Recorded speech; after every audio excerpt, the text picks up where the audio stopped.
અમે અહીંયા ગાડી ભરૂચ એક કલેક્ટર ઓફિસ છે, એ કલેક્ટર ઓફિસમાં અમારા ધારાસભ્ય શ્રી ચૈતરભાઈ વસાવા તેમજ ભરૂચ જિલ્લાના પ્રમુખ શ્રી પિયુષભાઈ પટેલ, રજનીભાઈ વસાવા, સર્જનભાઈ વસાવા સહિત 15 જેટલા લોકો પર આ ભારતીય જનતા પાર્ટી અને ભરૂચ પોલીસ દ્વારા ખોટા કેસો કરી, ખોટી એફઆઈઆરો કરી એ લોકોને જેલમાં મૂકવામાં આવ્યા છે. આજે અમે શાંતિપૂર્ણ રીતે અહીં કલેક્ટર ઓફિસમાં ગેટથી અહીંયા આવેદનપત્ર આપવા આવ્યા છે.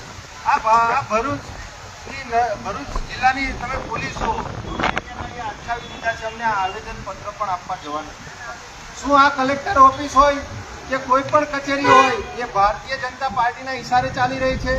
આજે તમે જો અહીંયા ગાડી માનવતા જેવું કે સંવિધાન જેવું અહીંયા ગાડી કંઈ પણ રહ્યું નથી. અત્યારે ભારતીય જનતા પાર્ટીનો કોઈ કાર્યક્રમ હોય, ભારતીય જનતા પાર્ટીના કોઈ આગેવાનોએ કલેક્ટર કચેરી જવું હોય તો 100, 500 લોકો એ લોકો અંદર પ્રવેશબંધી કરે છે. અમારા આગેવાનોને અહીંયા કલેક્ટર કચેરી પર અંદર આવેદનપત્ર સુદ્धा આપવા નથી જતા. અમારા લોકોને ન્યાય અમારે માંગવો કોની પાસે?